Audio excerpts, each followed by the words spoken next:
Lettre H.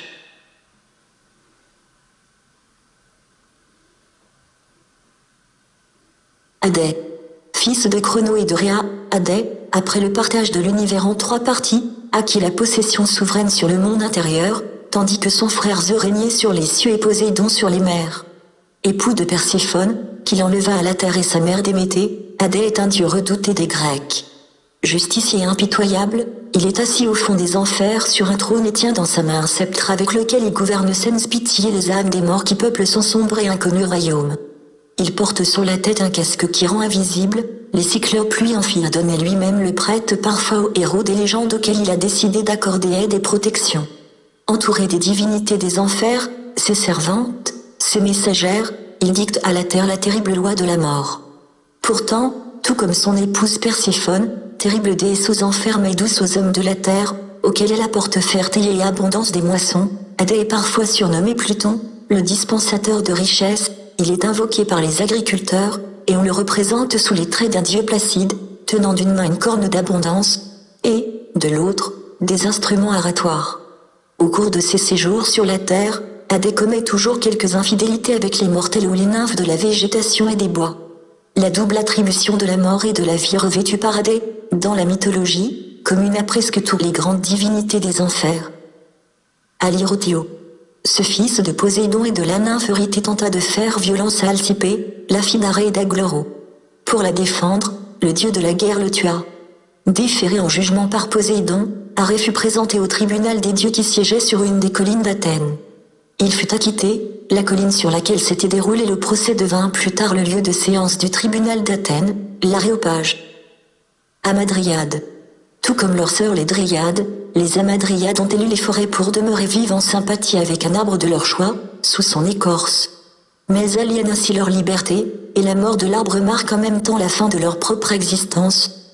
Aussi, le bûcheron se doit d'écouter leurs supplications affolées lorsqu'il se dispose à abattre un arbre, et se garder d'imiter Ésicton, qui refusa de se laisser émouvoir et fut sévèrement puni par Déméter pour son acte sacrilège et sa dureté de cœur. Harmonie. Fruit des amours d'Arès et d'Aphrodite, Harmonie fut mariée à Cadmo, fondateur de Thèbes, et ses noces furent célébrées par tous les dieux de l'Olympe. En cadeau, Harmonie reçut en particulier un piplos tissé par Athéna et un collier ciselé par le dieu forgeron Héphaïsto. Une malédiction était attachée à ces 2 présents, puisque ceux qui les possédèrent périrent tragiquement, notamment la génération des Labdacides, à laquelle Oedipe, petit-fils d'Harmonie, appartenait. Éryphile, Phégée, Alcméon, Arsinoé, Callirhoé en furent aussi les victimes. Commencé dans la joie, le mariage d'Harmonie et de Cadmo devait se terminer dans le malheur. Leurs enfants s'émêlaient, Inolokotoia, Agavée, Autonoé et leurs petits-enfants connurent des infortunes diverses.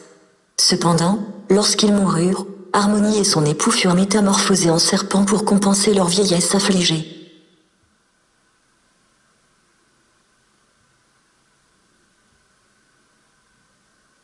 Harpie. Ces filles de Thomas et de l'Océanide Électre, Aïlo, aussi Péthée, à qui l'on joignit plus tard qu'Aulano, étaient considérées par Hésiode comme des femmes ailées à la belle chevelure, puis, peu à peu, la légende leur donna l'apparence de monstres épouvantables.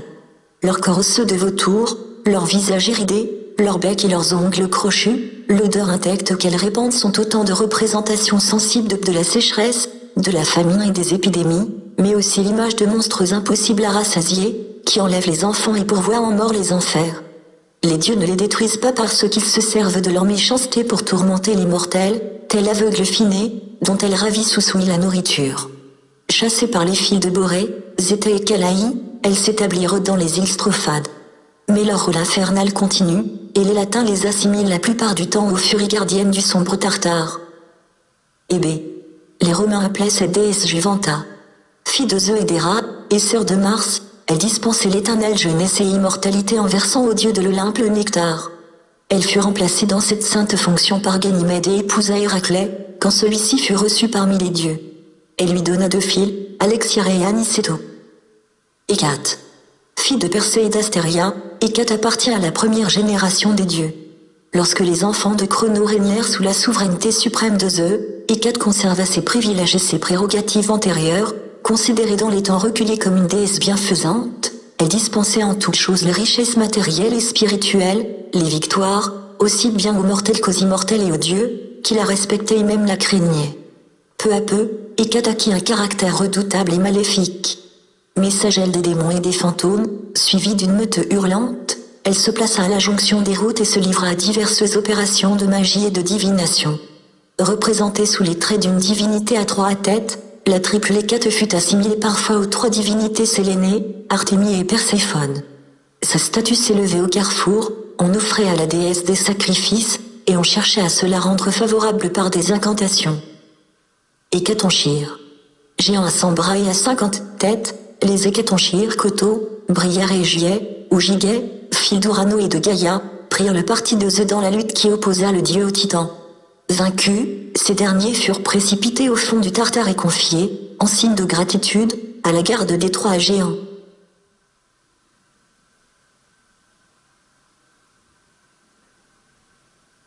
Hector.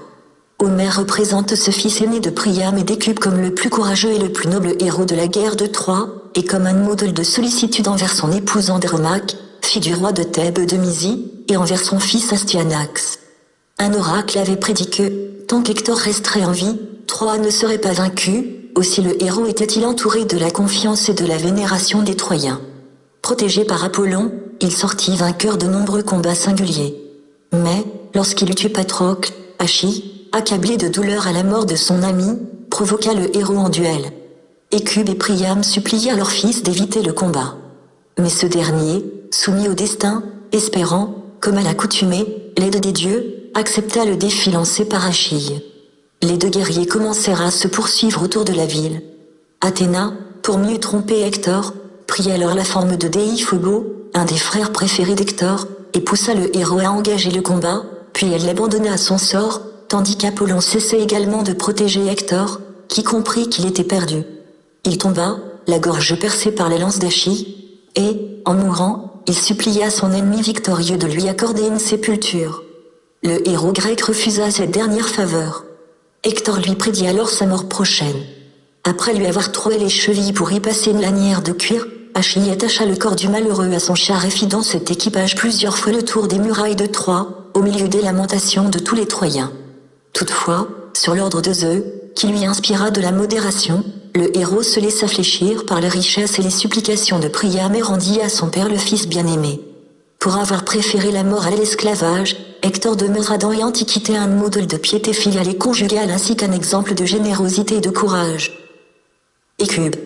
Fille de Dyma, roi de Phrygie, ou fille de Cicé, roi de Thrace, suivant les traditions, Écube épousa Priam, souverain de la Troade, et donna le jour à de nombreux enfants, qui, tous, devaient s'assurer dans la légende de la guerre de Troie une célébrité tragique. Hector, Paris, Créuse, Laodicée, Polyxène, Déiphobo, Héléno, Pamon, Polythée, Antiphon, Hipponeo, Polydoro, Troïlo, Cassandre.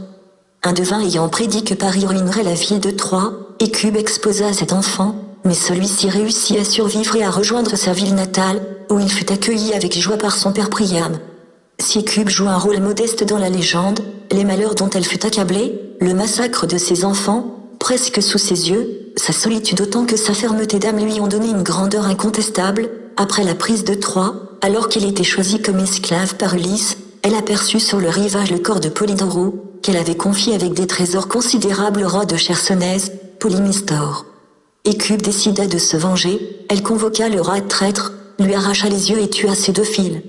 Poursuivie par les compagnons du roi, qui voulaient la mettre à mort, sur le point d'être lapidée, elle fut métamorphosée en chienne et sauta dans la mer, au lieu appelé depuis lors Cynosema, le tombeau du chien.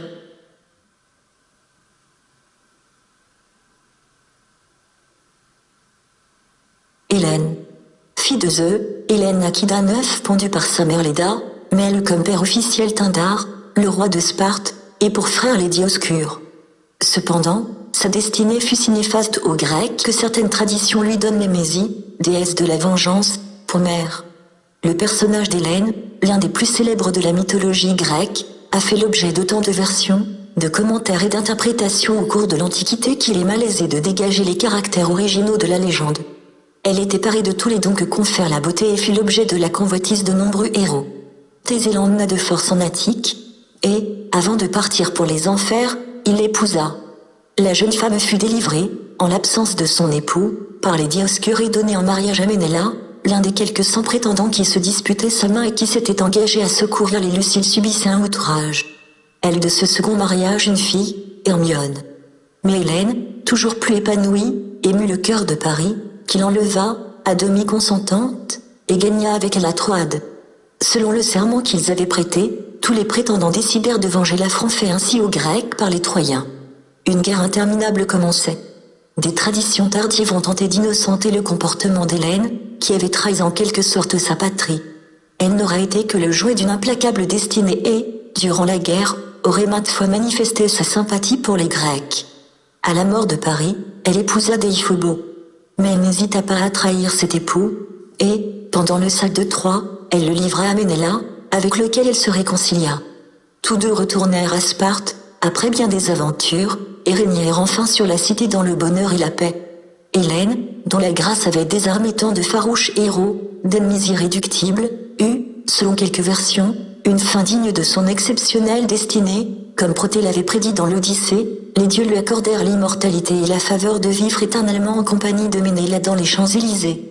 Selon une autre version, après avoir disparu de la terre, elle épousa Achille, l'un des rares héros qui, en raison de sa jeunesse, n'avait pas figuré au nombre des prétendants. Leurs noces eurent lieu dans les îles des Bienheureux, l'île Blanche, et furent bénies par la naissance d'un fils ailé, Euphorion, qui, dédaignant, quelques années plus tard, l'amour de Zeus, fut foudroyé. Plus dramatique demeure la version de Pausania. Après la mort de Ménéla, Hélène se serait réfugiée à Rhodes. Mais Polyxo, qui l'accueillit dans l'île, désespéré par la mort de son époux Tlépolémou devant Troie, l'accusa de ce malheur et la poussa au suicide.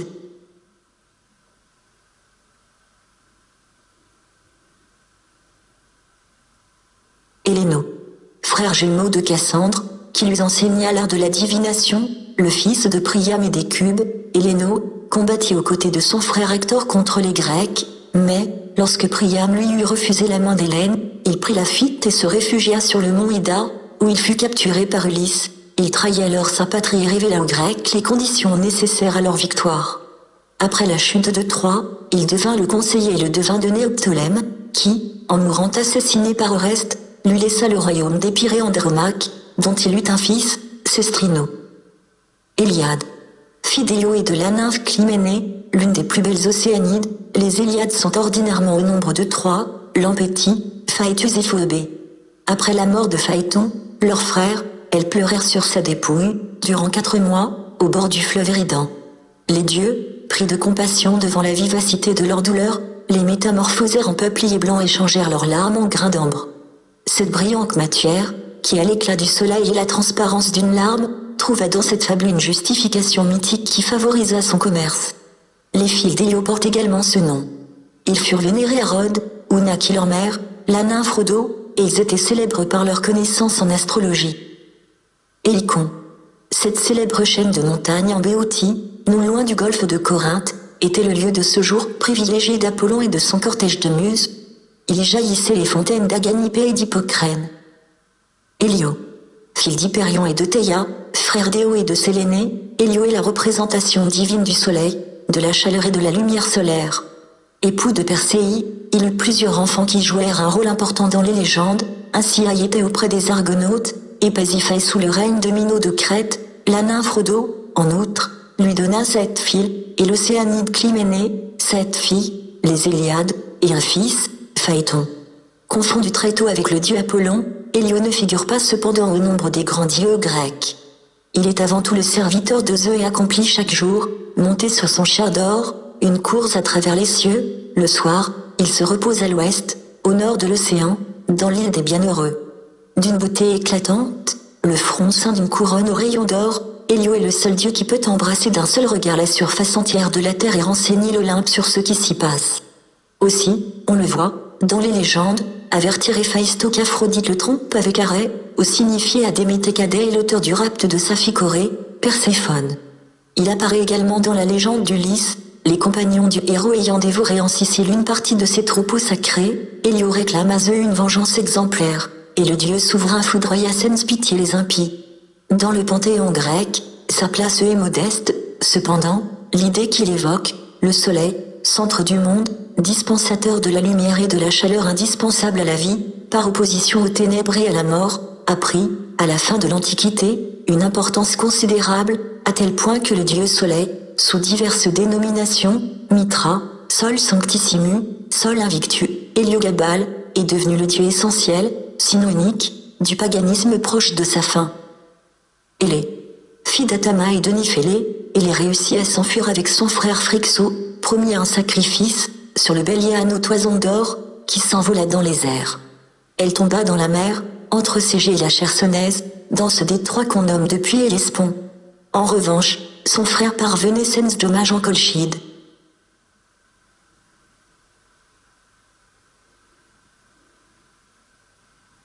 Élan, fille de Deucalion et de Pyrrha, Élan, roi de Phti, était regardé par tous les Grecs comme leur père. Les légendes lui attribuaient 3 fils, Doro, Éole et Xuto, nés de la nymphe Orcéie, ancêtre mythique de l'ensemble des Hellènes. De Doro et Éole sont issus les Doriens et les Éoliens. Quant aux 2 fils de Xuto, Achéo et Ion, ils engendrèrent les Achéens et les Ioniens. Aimon, ce neveu de Joceste fut l'un des tout premiers hommes dévorés par le sphinx de Thèbes. Créon, son père, roi de cette ville, en conçut un si vif chagrin qu'il promit son royaume à celui qui tuerait le monstre. Dans une autre légende, Aimon, toujours fils de Créon, est le fiancé d'Antigone. Lorsqu'elle fut condamnée à être enterrée vive, il se coupa la langue et se tua sous les yeux de son père. Une 3e tradition, suivie toutefois par Euripide dans une tragédie perdue, montre Antigone et Aimon s'enfuyant du palais de Créon. Un fils leur naquit qui revint à Thèbes et prit part à des jeux funèbres. Créon, l'ayant reconnu comme son petit-fils, le fit mettre à mort. Fou de douleur, Aimon tua son épouse et se suicida. Fils de Pélasgo, père de Thessalo, ce Aimon vivait en Hémonie, terre qui prit, à sa mort, le nom de Thessalie. Héphaïsto, fils de Zeus et d'Héra, selon une version, mais aussi d'Héra qui le conçut seul, sans le concours de son époux, car elle était jalouse qu'Athéna fût elle-même née de Zeus sans le sien. Héphaïsto avait un aspect gnomique, particulièrement hideux, et boitait des 2 jambes. On raconte, à ce propos, que Zeus le jeta du haut de l'Olympe pour avoir osé prendre parti pour Héra dans une querelle, il s'abattit sur l'île de Lemno et en resta boiteux toute sa vie. On dit aussi qu'Héra, dégoûtée d'avoir mis au monde un fils oscillé, le précipita des cieux dans la mer, où, durant 9 ans, il fut élevé par Théti. Il fut l'époux de plusieurs déesses, mais la plus célèbre demeure Aphrodite, qui le trompa bien souvent, notamment avec Arès. Hélio rapporta la nouvelle de cet adultère à Héphaïsto, qui, pour se venger, surprit les 2 amants en flagrant délit et, les emprisonnant dans un filet, les rendit ridicules à tous les dieux d'Olympe. Dieu du feu et même personnification divine du feu, Héphaïsto devint bien vite le dieu de la métallurgie et le forgeron officiel des dieux et des héros. Installé, selon des traditions tardives, au fond des volcans ou des îles volcaniques, comme Lyra, Imbro, assisté des cyclopes et des kabyres, Héphaïsto, avec un art et un génie consommé et inimitable, forgea ainsi l'armure d'Achille, le trident de Poséidon, la cuirasse d'Héraclès, les armes de Pélée, le sceptre et l'égide de Zeus. Il fabriqua aussi un trône magique, d'où Héra ne put se relever, car il avait voulu se venger de sa mère, qu'il avait abandonnée, mais il consentit bientôt à délivrer la déesse contre la promesse qu'il serait réintégré au sein de l'assemblée des dieux de l'Olympe. Assimilé par les Romains à leur divinité italique Vulcain, Héphaïsto était représenté soit comme un nain, dont on plaçait la statue devant le foyer pour conserver toute sa force à la flamme, soit, plus généralement, comme un vieillard robuste, à la barbe hirsute, à l'allure sauvage, la tête recouverte du bonnet ovale des forgerons et portant un marteau.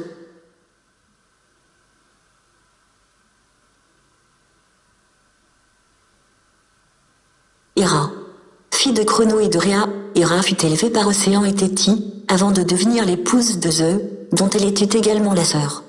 Jalouse et rancunière, elle est connue dans les légendes pour les nombreuses querelles qui l'opposèrent à son diva mari, dont elle déplorait sans cesse les continuelles infidélités.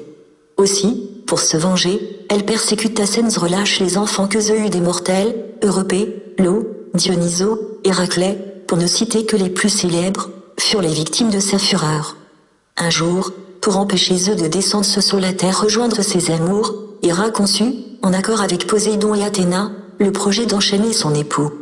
Mais Zeus déjoua le complot et suspendit provisoirement sa femme par les cheveux à un anneau fixé dans les nuages, après lui avoir lié les mains et les pieds. Cependant, on voyait souvent les irascibles époux réconciliés pour quelque temps. Zeus put ainsi devenir le père de 4 enfants légitimes, Arès, Hébé, Héphaïstos et Lytie. D'autre part, Héra se mêlait fréquemment des affaires des mortels. On la vit ainsi soutenir les Grecs contre les Troyens pour se venger de Paris, qui ne lui avait pas décerné, en lui accordant la pomme d'or, le titre de la plus belle déesse, mais qui lui avait préféré Aphrodite. Elle protégea également le navire Argo au cours de l'expédition des Argonautes, surtout au moment du dangereux passage entre Charybde et Scylla. Il lui arriva parfois d'être l'objet des assiduités des mortels, tels le géant Porphyrion et Ixion. Zeus, se montrant encore plus jaloux qu'elle, foudroya le premier et ravit Héra au second sous la forme d'une nuée. Seule déesse mariée parmi toutes les divinités féminines de l'Olympe, Héra jouit de privilèges, et elle est traitée avec un constant respect. Elle apparaît alors aux yeux des Grecs comme la déesse du mariage légitime, la protectrice de la fécondité du couple et, particulièrement, avec Lytie, de la femme en couche. Dans la littérature comme dans l'art, elle porte les attributs royaux traditionnels, le sceptre et le diadème, sa tête recouverte de voiles est le symbole du mariage. Parfois même, elle tient dans l'une de ses mains la pomme de grenade, emblème de la fécondité. Le paon est l'animal qui lui est consacré en souvenir d'Argo, dont elle prit les sanctueux, lorsqu'il eut été tué, pour les placer sur le plumage du volatile. Héra ne peut se prévaloir, toutefois, du titre de reine des dieux et des hommes, elle est simplement l'épouse unanimement vénérée du Dieu suprême.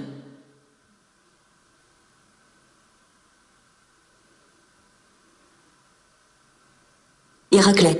L'un des plus célèbres héros de la mythologie grecque, Héraclès, était le fils de Zeus et d'Alcmène, une descendante de Persée. Le Dieu suprême l'avait engendré en l'absence d'Amphitryon, l'époux légitime.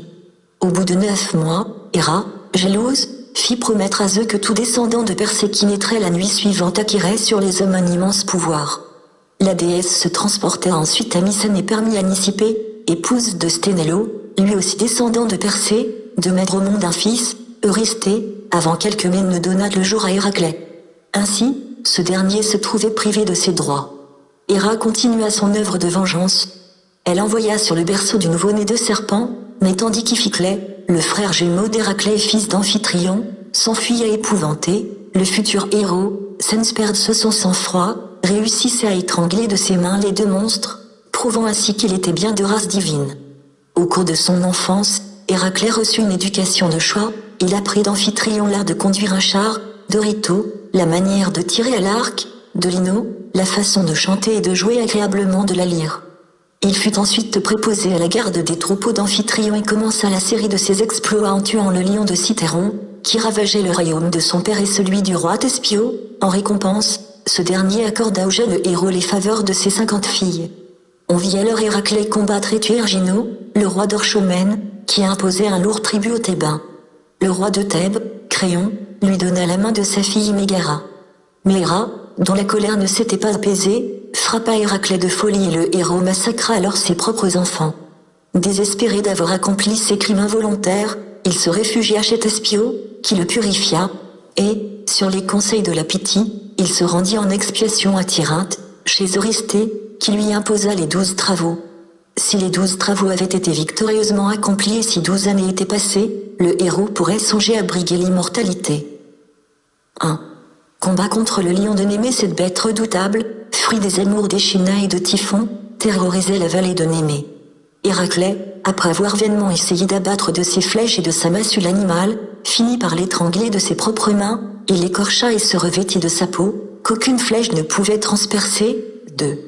Combat contre l'hydre de Lerne envoyé par Héra, ce monstre à 9 têtes de serpent venimeux ravageait le pays de Lerne, près d'Argo. Héraclès coupa les têtes les uns après les autres et enterra celle qui était immortelle sous un énorme bloc de rocher. 3. Kepchon du sanglier d'Érémonte. Héraclès avait reçu d'Eurysthée l'ordre de ne pas tuer l'animal qui vivait sur cette montagne d'Arcadie. Le héros le poursuivit donc pendant de longs mois. Il reçut l'hospitalité du centaure Pholo, mais, au cours d'une discussion, il entra en lutte avec les centaures et en tua un grand nombre. Par la suite, le héros retrouva la trace du sanglier, puis l'attrapa dans un filet. À la vue de la bête, Eurysthée fut si effrayé qu'il se cacha dans un tonneau. 4.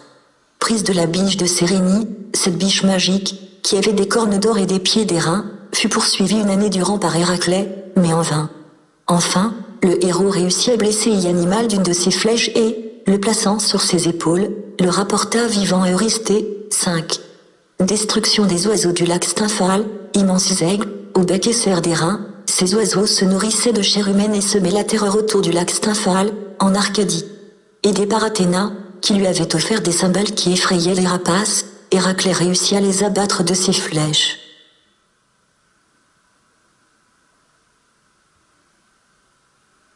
Suite les 12 travaux d'Héraclès. 6. Nettoyage des écuries d'Ogygia. Toujours sur l'ordre d'Eurysthée, Héraclès nettoya les gigantesques écuries d'Ogygia, roi d'Élide, en détournant les cours de l'Alphée et du Péné. Le roi, qui, auparavant, lui avait promis le 10e de son bétail, refusa alors de lui accorder cette récompense. Héraclès devait le tuer lui et tous ses fils, à l'exception de Philéo, qui avait eu le courage de témoigner en sa faveur. 7. Képchon du taureau de Crète, Poséidon ayant rendu furieux un taureau blanc que Mino, roi de Crète, avait refusé de lui sacrifier. L'animal dévastait la récolte de l'île et menaçait les habitants de famine. Le héros réussit à l'attraper par les cornes, à le dompter et à la porter sans dommage à Eurysthée, en Grèce. Là, le taureau fut rendu à la liberté et finalement capturé par Thésée aux portes de Marathon. 8. Képchon des cavales de Diomède en Thrace, aidé de son compagnon Abdéro, Héraclès fut chargé de s'emparer des cavales de Diomède, roi des Bistones, qui se nourrissait de chair humaine. Au cours d'un combat, Diomède fut tué par le héros et sa dépouille jetée à ses chevaux carnivores, qui venaient de dévorer le malheureux Abdéro. Apaisés, les animaux furent livrés aux bêtes féroces sur le mont Olympe. 9. Prise de la ceinture de la reine des Amazones, cette ceinture magique, cadeau d'arrêt, ornait la taille d'Hippolyte, la reine des Amazones. Héraclès, d'abord bien accueilli par la souveraine, dut finalement la tuer pour s'emparer du précieux objet. À son retour, le héros délivra Ésionée, sur le point d'être dévoré par un monstre marin. Mais n'ayant pas reçu en récompense les 2 chevaux que Laomédon, roi de Troie et père de la jeune fille, lui avait promis, Héraclès jura de se venger. 10. Képchon des bœufs de Gérion, ce géant demeurait dans un pays de Ouai, au-delà des limites connues de la terre. Héraclès partit en expédition, franchit le détroit de Gibraltar, et le vent de colonne pour laisser une trace de son passage. Mais, accablé par la chaleur, le héros menaça Hélios de ses flèches. Pour l'apaiser, le soleil lui prêta un bateau d'or qui lui permit de franchir l'océan. Héraclès tua alors Gérion, les gardiens du troupeau et s'empara du bétail. Il revint ensuite par la Gaule, l'Italie et la Thrace dans le territoire d'Eurysthée, qui sacrifia tous les animaux à Héra. 11. Les pommes d'or des Hespérides, ces fruits merveilleux, qu'Héra avait reçus à l'occasion de son mariage avec Zeus, étaient gardés par des nymphes et par un dragon dans un jardin enchanté. Après avoir appris de Nérée la route à suivre, Héraclès prit provisoirement la place du géant Atlas, qui soutenait le poids du monde, et lui demanda de lui rapporter les pommes. Le géant revint quelque temps après avec les fruits, mais refusa de reprendre son fardeau. Héraclès réussit cependant à s'enfuir, grâce à une ruse, avec les pommes, et les fruits furent consacrés à Athéna. 12. Enlèvement de Cerbère aux enfers, ce fut la dernière et la plus périlleuse des missions qu'accomplit Héraclès. Aidé par Hermès et Athéna, le héros descendit dans le royaume des ombres, d'où jamais aucun mortel n'était revenu. Il profita de ce voyage pour délivrer Thésée, immobilise depuis plusieurs années sur la chaise de l'oubli, et réussit à s'emparer de Cerbère et à le transporter en Argolie. Épouvanté, Eurysthée lui fit aussitôt rendre le monstre aux enfers.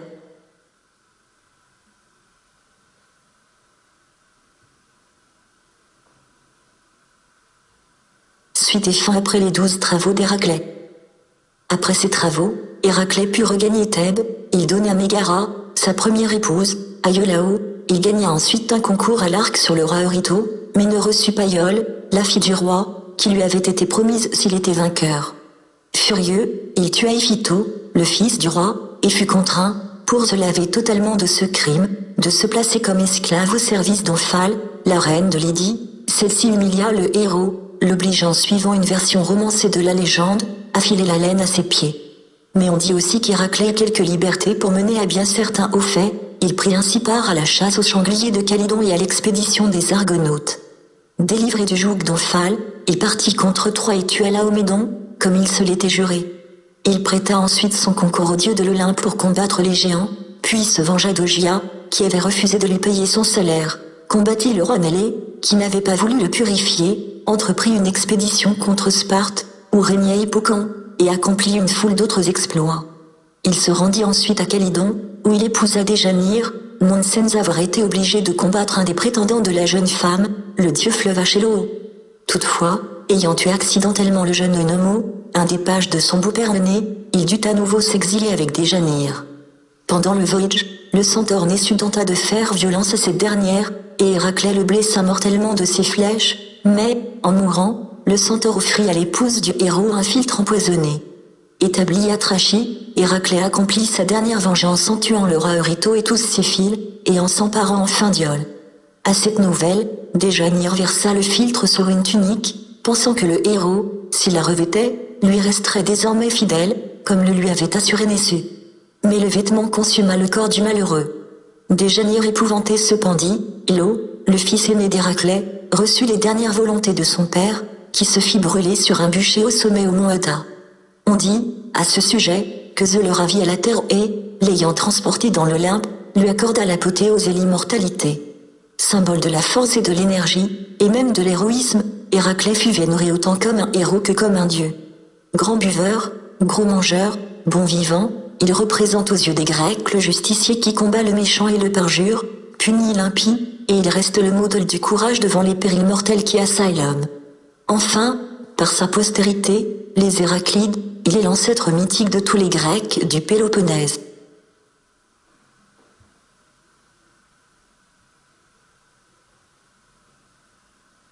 Héraclide.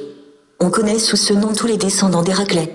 À la mort du héros, poursuivis par la haine d'Eurysthée, ils se réfugièrent d'abord auprès de Ceyx, roi de Trachie, qui, par crainte de représailles contre son pays, les renvoya. Puis les Héraclides trouvèrent chez Thésée, roi d'Athènes, une aide efficace. Le héros accepta d'entrer en guerre contre Eurysthée, qui, au cours de la lutte, périt avec ses fils. Les Héraclides conquirent alors le Péloponnèse et s'y installèrent.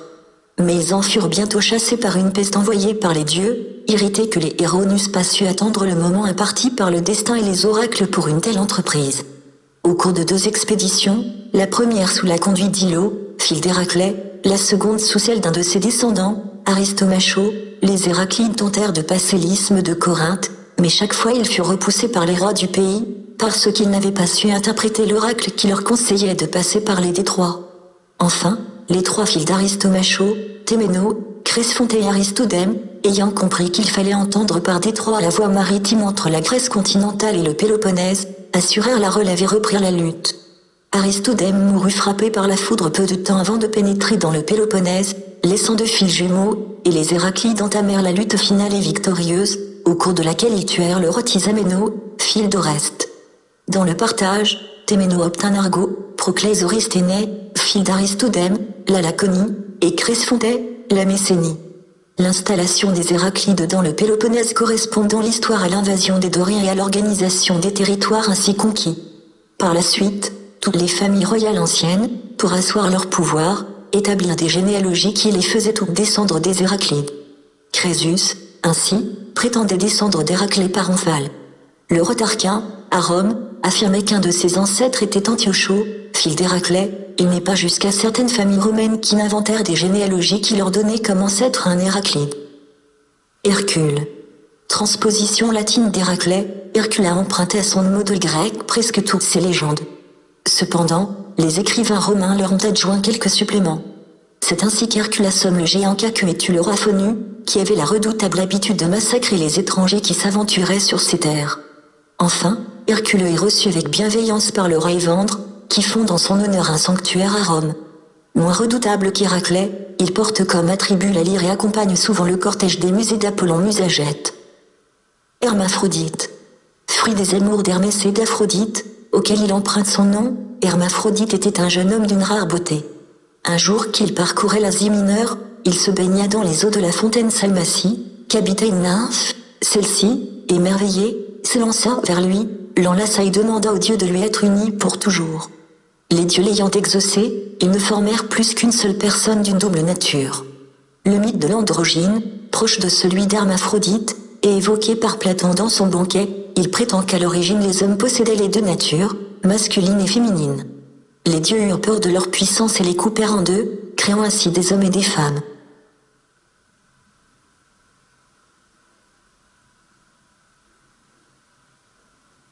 Hermès. fils de Zeus et de Maïa et petit-fils d'Atlas, Hermès naquit dans une caverne du mont Cyllène en Arcadie. Il manifesta aussitôt une étonnante précocité et des qualités d'intelligence et de ruse extraordinaires. Il était encore nouveau-né quand il parvint à quitter son berceau et à s'enfuir en Pierie. Là, par goût de la farce et du lucre, il s'empara des bœufs d'Apollon.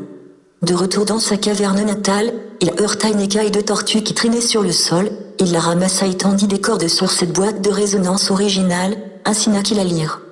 Pendant ce temps, Apollon avait réussi à rejoindre Hermès, son voleur, mais loin d'entrer en fureur contre le jeune dieu, il fut charmé par les sons qui sortaient du nouvel instrument de musique et il fit aussitôt d'Hermès son ami. Il lui offrit sa boulette de berger qui, transformée, devint le célèbre caducée. Promu quelque temps après héros officiel des dieux, Hermès apparaît dans un grand nombre de légendes, et son influence sur les dieux, les hommes et le cours des événements n'est pas négligeable. On voit ainsi le dieu conduire Priam à Achille pour réclamer le corps d'Hector, placer les trois déesses, Aphrodite, Athéna et Héra, en présence de Paris qui jugera leur beauté, tuer Argo, le gardien de Io, offrir Aniphile et le bélier à toison d'or qui sauvera Phrixo et Hélé, se porter maintes fois au secours du lit en danger, et offrir à des héros aussi célèbres qu'Héraclès et Persée leur âme imparable. Il a également la triste fonction de conduire les âmes du monde des vivants à celui des morts, il porte en cette douloureuse occasion le surnom de Psychopompe. Hermès revêt souvent un casque ailé, un manteau et un chapeau de voyageur et des ailettes attachées à ses talons. Ainsi paraît, l'ambassadeur de l'Olympe, l'instrument de la volonté divine, peut exercer toutes ses fonctions sans difficulté et avec célérité. Intelligent, rusé, fraudeur même, Hermès est sans doute un des dieux les plus pittoresques de l'Olympe. Les Grecs le vénéraient comme patron des orateurs, comme inventeur de l'alphabet, de la musique, de l'astronomie, des poids et mesures, il était alors le dieu des commerçants, de la gymnastique. Des statues lui étaient élevées au carrefour ou sur le bord des routes. Sa présence soutenait le courage du voyageur et le dur labeur du marchand ambulant, car le dieu écartait d'eux les périls de la route et les mauvaises rencontres. Ainsi, ni surhumain ni inhumain, Hermès était le véritable ami divin de tous les Grecs. Hermione. Unique enfant né de l'union de Ménéla et d'Hélène, Hermione fut fiancée, un peu avant la guerre de Troie, à Oreste. Mais, afin d'attirer Néoptolème dont la présence était nécessaire pour assurer la prise de Troie, Ménéla donna sa fille en mariage au fils d'Achille. Oreste, mécontent, tua Néoptolème, et put ainsi épouser librement Hermione, dont il eut un fils, Tisameno. Héros. Jeune fille d'Abydos pour l'amour de laquelle Léandre traversait chaque nuit l'Hellespont à la nage jusqu'au jour où il se noya.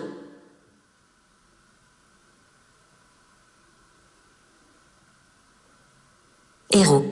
On appelle le héros, dans la mythologie, tout personnage qui a exercé sur les hommes et sur les événements une telle influence, qui a fait la guerre avec tant de bravoure, ou accompli des exploits avec tant de témérité, qu'il s'est élevé au-dessus de ses semblables, les mortels, et qu'il a pu prétendre approcher les dieux, méritant ainsi, après sa mort, une vénération et un culte particulier. La poésie épique, l'Iliade en particulier, a, la première, créé l'idée de héros. On voit ainsi Achille, Ajax, Ulysse et bien d'autres se livrer, pendant les combats de la guerre de Troie, à des prodiges d'ingéniosité et de courage. Mais, par leur naissance même, ces héros sont déjà différents des hommes.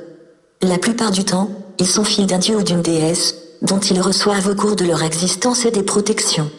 Avec les siècles, la notion de héros s'est peu à peu transformée. Chaque territoire a voulu posséder son propre héros, véritable symbole national ou régional. Ainsi, on a vu apparaître les héros athéniens, tels les Thébains, comme les Labdacides, Argiens ou Béotiens, et une foule de héros éponymes. Certaines familles sacerdotales ou nobles ont, par la suite, prétendu descendre de héros légendaires, les devins de Mélampo, César d'Énée, et par conséquent de Vénus, Marc-Antoine d'Hercule. À l'ère classique grecque, 5e siècle avant J.C., des hommes politiques grecs, des philosophes, des poètes tragiques, tels Périclès, Platon, Sophocle, ont été, après leur mort, l'objet du culte décerné aux héros. Hercé. La plus jeune des 3 filles de Cécrope, Hercé, est, avec ses 2 sœurs, Pandroso et Agloro, l'une des héroïnes de la légende du berceau d'Érictonio. On raconte qu'Hermès, qui était amoureux d'elle, acheta à prix d'or l'aide d'Agloro pour s'en emparer. Mais celle-ci n'ayant pu tenir sa promesse, le dieu irrité la changea en pierre et n'hésita pas à violenter Hercé, qui donna le jour à Céphale et à Cérix. Hercélie. Cette héroïne de haut rang, médiatrice heureuse dans la guerre qui opposa les Sabins et les Romains, épousa Romulus, auquel elle donna une fille, Prima, et un fils, Aoliu, devenu Aviliu. Elle mourut, frappée par le foudre de Jupiter, et fut transportée dans les cieux, où elle prit place parmi les divinités sous le nom de Aurorta. Elle fut dès lors invoquée par la jeunesse romaine comme la déesse qui favorise le courage. Hésione. On connaît sous ce nom une Océanide, épouse de Prométhée. Une autre Hésione fut enchaînée par son père, le roi Laomédon, à un rocher de Troie. Celui-ci voulait par ce geste apaiser Apollon et Poséidon qui l'avaient offensé, et consentait à offrir sa fille en pâture à un monstre marin. Héraclès délivra la malheureuse et alla réclamer au roi le prix de son exploit, les 2 chevaux que Zeus avait offerts, en échange de Ganymède, mais Laomédon refusa. Quelques années plus tard, Héraclès revint devant les murs de Troie, envahit la ville, tua le roi parjure et donna Hésione en mariage à son compagnon Télamon. De cette union naquit un fils, Tosé. Hespéride. Aux limites occidentales de la terre vivaient les 3 Hespérides, Églé, Érétie, Hespère Arétousa. Belle jeune femme insouciante, elle veillait avec le concours du dragon Ladon sur les jardins enchantés, où poussaient les célèbres pommes d'or, présent de Gaïa Héra, lors de son mariage avec Zeus. Héraclès, aidé par Atlas, ravit les fruits magiques. Consacré à la déesse Athéna, il fut rendu quelque temps plus tard aux Hespérides. Hespéro.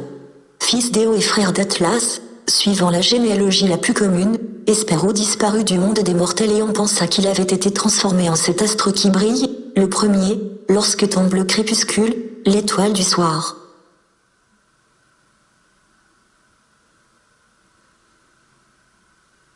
Essia. Fille de Crono et de Rhea, Essia appartient à la génération des 12 grandes divinités de l'Olympe. Quand Zeus, son frère, s'empara du pouvoir suprême, elle obtint la faveur de conserver éternellement sa virginité, afin d'échapper aux assiduités amoureuses d'Apollon et de Poséidon.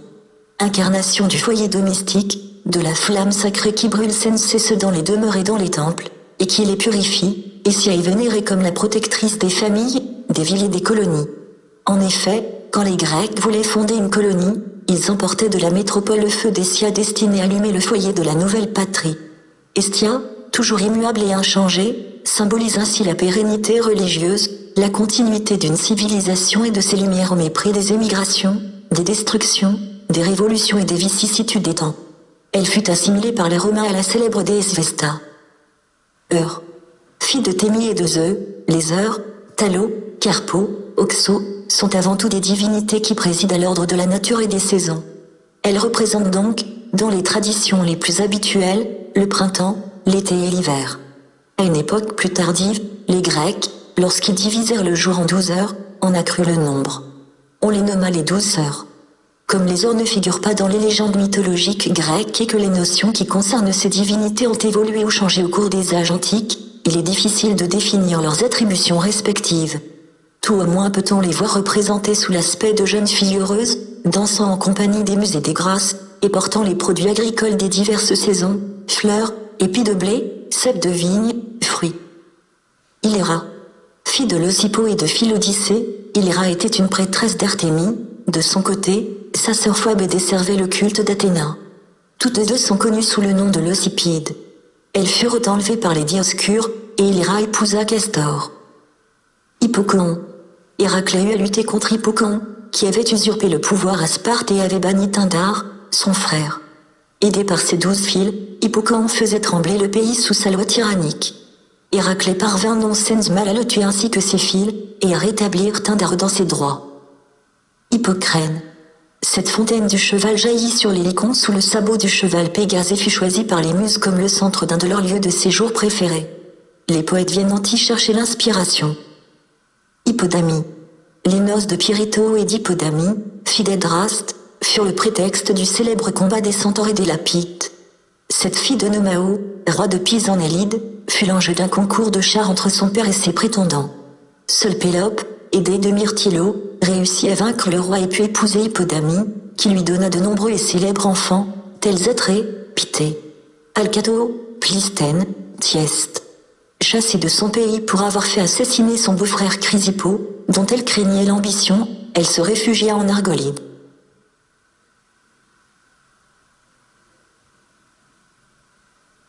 Hippolyte. Fruit des amours de Thésée et de la reine des Amazones Antiope, Hippolyte fut confié, dès sa naissance, à sa grand-mère Étrézène, tandis que son père se remariait quelque temps plus tard avec Phèdre. Comme sa mère, Hippolyte honorait tout particulièrement la déesse Artémie, mais il manifestait un tel dégoût pour les femmes qu'Aphrodite, à la fois jalouse du culte dont bénéficiait sa divine rivale et furieuse de la façon dont Hippolyte traitait l'amour, décida de se venger. Elle inspira à Phèdre une folle passion pour son beau-fils. Hippolyte dédaigna cet amour. Craignant qu'il ne révélât à Thésée les avances qu'elle lui avait faites, Phèdre calomnia le jeune homme, qui reçut de son père l'ordre de quitter Athènes et de n'y plus jamais revenir. Puis, le roi pria Poséidon de punir son fils d'une manière exemplaire. Hippolyte, monté sur son char, longeait la mer lorsqu'il vit sortir de l'écume blanche des flots un monstre qui affola les coursiers. Ceux-ci s'emballèrent, renversèrent le char et piétinèrent Hippolyte. D'après Ovide et Virgile, Artémie demanda à Asclépio de le ressusciter, et, depuis lors, Hippolyte vécut en Italie, près d'Aricie, où on l'identifia avec le dieu Virbius. Hippomédon. Fils d'Aristomacho et neveu d'Edraste, Hippomédon fut tué en montant à l'assaut de la ville de Thèbes au cours de l'expédition des 7 chefs. Mais il laissa un fils, Polydore qui, afin de venger la mort de son père, s'enrôla aux côtés des Épigones pour une seconde expédition contre Thèbes. Hippoménée. Fils de Mégarée et petit-fils de Poséidon, Hippoménée fut l'époux d'Atalante.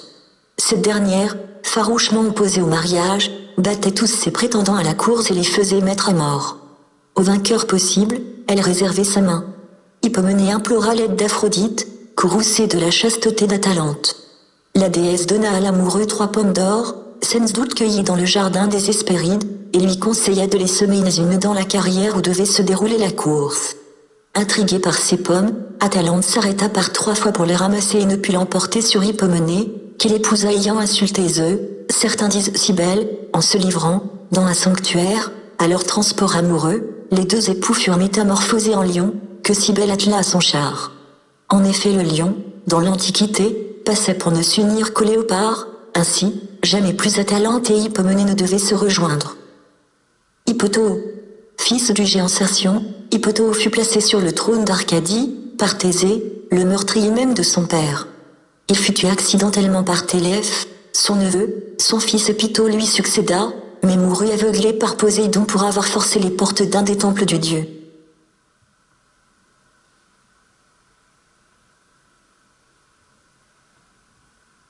Horace, La légende et l'histoire ont retenu le nom de 3 frères célèbres de la ville de Rome qui combattirent les Curiaces d'Albe pour savoir laquelle des 2 villes devait dominer l'autre. Au cours de la lutte, 2 des Horaces furent tués, mais le 3e, indemne, réussit à massacrer les 3 Curiaces, qui étaient tout blessés. À son retour à Rome, Horace tua sa sœur, qui pleurait la mort de son fiancé, un des Curiaces. Acquitté pour ce crime, il dut néanmoins passer sous le joug de la famille, la tête voilée. On connaît sous ce nom un autre héros de la légende romaine, Horace le Borgne, Horatius Coclès avec 2 guerriers, il défendit contre une invasion étrusque le pont Sublicius sur le Tibre, empêchant ainsi l'ennemi de pénétrer dans Rome, il se sauva ensuite à la nage et fut blessé à la cuisse. En son honneur, on éleva une statue et on le gratifia de terre. Dans une autre légende romaine enfin, un Horace apparaît. Au terme d'une bataille entre Rome et les Étrusques, aucun des 2 camps ne sut qui avait gagné, tant la lutte avait été particulièrement furieuse et les morts nombreux de part et d'autre. Le Romain Horace cria alors d'un bois voisin que les Étrusques avaient perdu un guerrier de plus que les Romains, il provoqua aussitôt la fuite des ennemis, donnant ainsi la victoire à sa cité. Hyacinthe. Ce beau jeune homme dont les dieux se disputaient les faveurs, fut un jour blessé mortellement par le palais d'Apollon au cours d'un jeu. On raconte également que Zéphyr, jaloux de l'affection qu'Apollon témoignait à Hyacinthe, détourna de son souffle le palais et, le faisant dévier de sa course, le dirigea contre le front du jeune homme. Apollon, devant ce malheur, fut pris d'une violente douleur et, pour perpétuer le souvenir de son ami, changea le sang de sa blessure, qui tachait la terre, en une fleur pourpre au calice en forme de lys, dont les pétales portaient inscrit le mot grec « qui signifie « Héla », ou encore l'initiale du nom d'Hyacinthe, Y. Comme Narcisse et Adonis, Hyacinthe fait partie de ces jeunes êtres fauchés dans le printemps de leur vie et changés en fleurs. Certains mythographes avancent l'hypothèse que leurs légendes sont issues de la pratique archaïque des sacrifices humains, au cours desquels on répandait sur la terre le sang des victimes immolées pour la fertiliser. Hyades. Nom générique des nymphes formant un groupe de 7 étoiles dans la constellation du Taureau. Elles étaient les sœurs des Pléiades, et les filles d'Atlas et de Pléioné, ou d'Ethra selon les versions. Leur nombre varie. Les plus connus sont Ambrosie, Eudore, Coronie, Polyxo, Phéo, Dionée, Aesilée. Zeus, pour les récompenser d'avoir nourri et protégé Dionyso, les plaça parmi les constellations des cieux. Selon une autre tradition, l'Hésiade, éperdus de douleur à la mort de leur frère Ia tué en Libye par une bête féroce, émurent Zeus par leurs plaintes. Pour les consoler et faire cesser leurs pleurs, le dieu les métamorphosa en étoiles.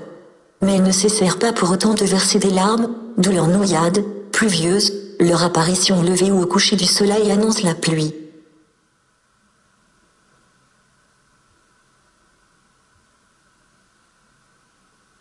Hydre de Lerne. Né de Typhon et d'Échidna, ce monstre vivait dans une caverne près du lac de Lerne. Il avait le corps d'un chien et 9 têtes de serpent. Une seule de ces têtes était immortelle. Envoyé par Eurysthée pour tuer l'hydre, Héraclès accomplit alors le second de ses 12 travaux. Le héros coupa d'abord une tête, mais aussitôt 2 autres repoussèrent à la place. Aussi, avec l'aide de Diolao, son fidèle compagnon, Héraclès brûla les têtes de l'hydre, trancha celle qui était immortelle et l'enterra sous un lourd rocher, puis il trempa ses flèches dans le sang du monstre afin de rendre leurs blessures mortelles.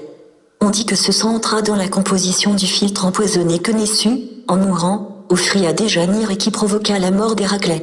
On raconte encore que l'odeur pestilentielle qui s'exhalait du fleuve Anigro avait été provoquée par les flots de sang du monstre qui s'était déversé dans ses eaux. Hygie. Fille d'Asclépio, dieu de la médecine, descendante d'Apollon, cette déesse seconde son père non seulement pour soulager les humains malades, mais aussi pour guérir les animaux. Elle leur conseille les régimes et les médicaments appropriés à leurs maux. Comme la plupart des divinités tutélaires, elle est entourée d'emblèmes infernaux, et les œuvres d'art la représentent tenant un serpent, symbole chtonien par excellence. Ila. Fille de Théodama, roi des Dryopes, Ila, ami d'Héraclès, participa à l'expédition des Argonautes et fit une halte sur les côtes de Mysie avec ses compagnons. Étant allé puiser de l'eau à la source d'une fontaine, il fut enlevé par les nymphes du lieu, qui s'étaient éprises de sa beauté, et il disparut à jamais. Héraclès, aidé du lapide Polyphème, erra dans les bois à sa recherche, l'appelant en vain.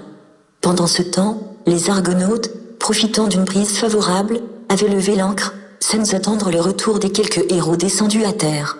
Polyphème demeura dans le pays et fonda la ville de Scio, sur laquelle il régna. Héraclès, de son côté, promit aux Mysiens de les laisser en paix s'ils continuaient à rechercher là. La tradition se maintint aux époques historiques où l'on voyait chaque année des prêtres parcourir la campagne en criant à tous les échos le nom d'Ila. Ilo.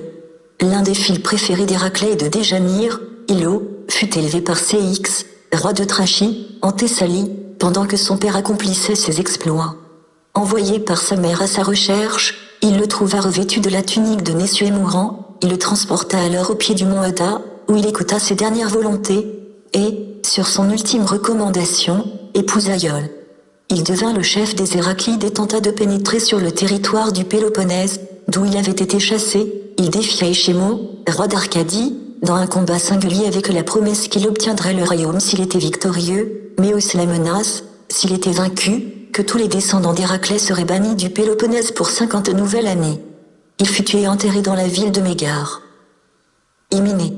Ce dieu du mariage, fils d'Apollon et d'une muse, ou de Dionyso et d'Aphrodite, présidait primitivement le chant nuptial lui-même, et le personnifiait. Pour justifier son invocation au cours des cérémonies du mariage sous le nom des Hyménée, on lui a attribué de nombreuses légendes. Il aurait été un magnifique jeune homme, qui aurait délivré des jeunes filles enlevées par des pirates et les aurait rendues à leurs parents, à condition qu'on lui accordât la main de celle qu'il aimait, mais qui le dédaignait. Selon une autre tradition, il aurait perdu sa voix au cours des noces d'Ariane et de Dionyso. Toutes les légendes reconnaissent que la beauté d'Hyménée rivalisait avec celle d'Apollon, les artistes ne l'oublièrent pas, et, par la suite, ils lui attribuèrent les emblèmes mêmes du mariage, le flambeau nuptial, la flûte et la couronne de roses.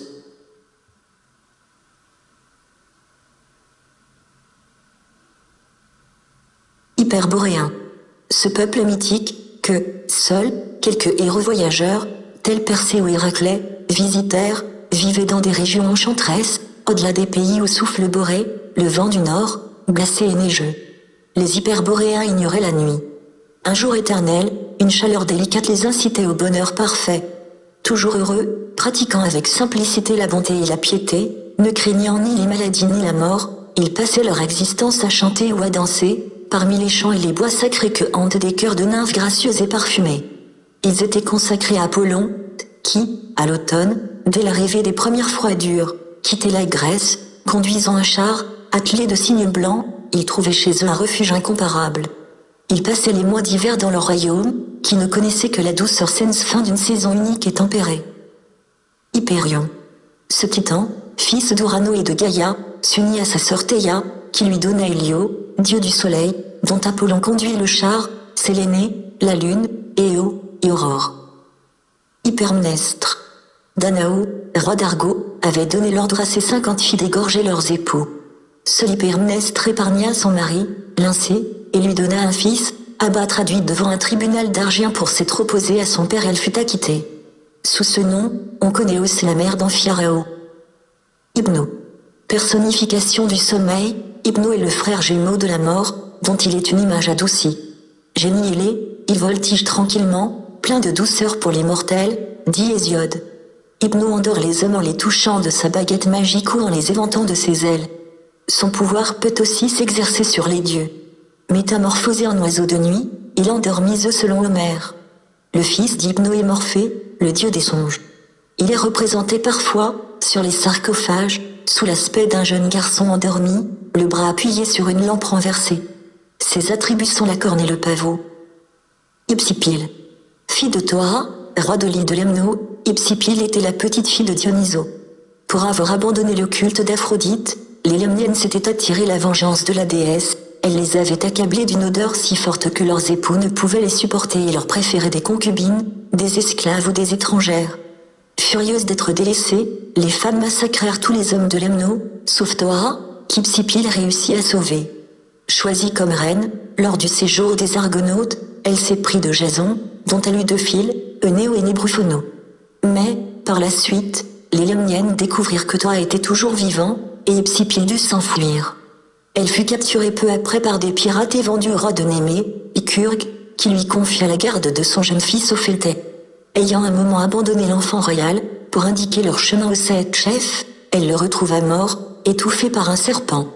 Fort heureusement, les héros intercédèrent auprès de Lycurgue et de son épouse Eurydice, qui voulait mettre à mort l'étourdi nourrice, et Hypsipyle, avec ses 2 filles, put regagner Lemno, saine et sauve.